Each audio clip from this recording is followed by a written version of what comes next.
महादेव ने बिल्व पत्र, महादेव ने पुष्प अर्पण था, जल की धारा, गंगा जल की धारा। और एक बात कहो, और आपको शिवालय में से कभी कोई नमन दे, कोई आंचका कहे, कोई नमन कहे, जो लिंग पर चढ़ाए हुए पुष्प, लिंग पर चढ़ाए हुए बिल्व पत्र, उनको नमन कहते हैं। वास्तविक उसका नाम नमन है, लेकिन कोई कोई आंचका कहते हैं, लेकिन नाम नमन है। तो लिंग पर से चढ़े हुए पुष्प, बिल्व पत्र जो आपको मिले, तो ये पुष्प बिल्व पत्र आंख पर और मस्तक पर धारण करके ये बिल्व पत्र, ये पुष्प कहाँ रखना चाहिए?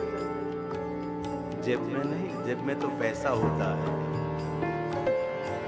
बाबूजी कहे जेब में नहीं, नहीं, ये लिंग पर चढ़ाए हुए हैं, ये पुष्प कान पर रखने चाहिए। भद्रम गणे विष्णुयाम देवा, कान पर इसीलिए कि जो हम सुनते हैं ना वो इसमें रिकॉर्ड होता है। इसलिए भगवान के लिंग पर चढ़ाए हुए पुष्प जो कान पर आएंगे ना, तो सुंदर सुंदर सुनने का अवसर मिलेगा, महान महान भगवान की कथा सुनने का अवसर मिलेगा। इसलिए बिली पत्र हो, पुष्प हो, ये कान पर चढ़, ये पद्धति हमारी नहीं, पुराणों तो पद्धति तो है ही, लेकिन वास्तविक ये पद्धति दक्षिण भारत की पद्धति है। ये मुझे मालूम नहीं था, लेकिन मैं दक्षिण में सर्वलिंगों की यात्रा करने के लिए निकला, जो प्राचीन बहुत प्राचीन शिवलिंग हमारे बेंगलोर में हमारे पोकार परिवार रहते हैं, वो जो कच्छ के हैं, और ये कांति मामा चेन्नई से जो आए थे वो मेरे साथ गए थे।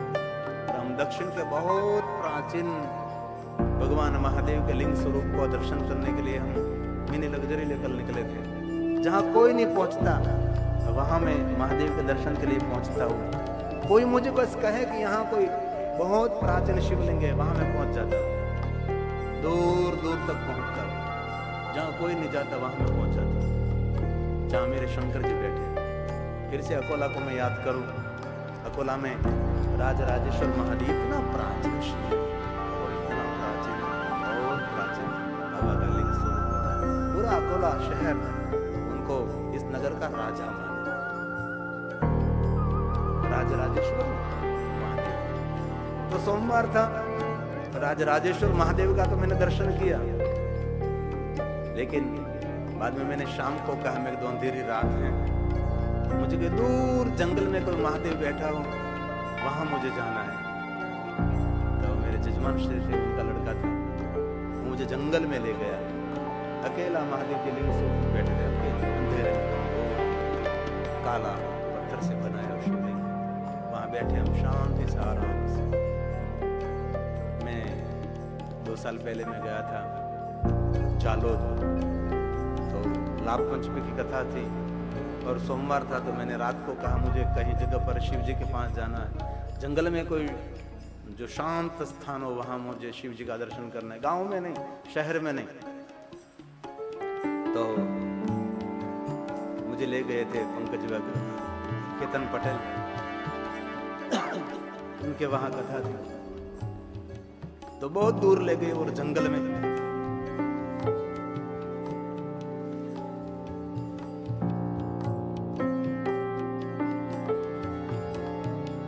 तो दाऊद के पास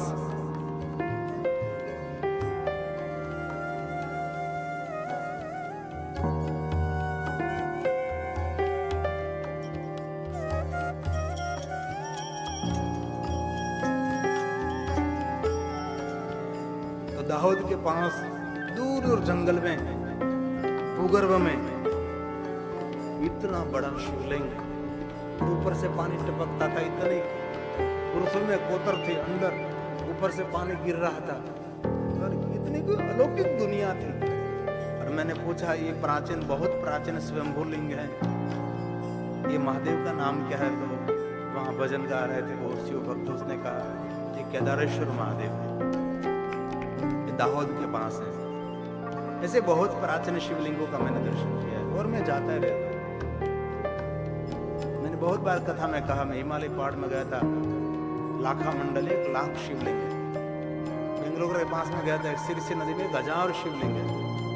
ऐसे बहुत सारे, बहुत प्राचीन, हजारों साल प्राचीन लाखों साल प्राचीन भगवान महादेव के लिंग स्वरूप है। दर्शन करता रहना चाहिए।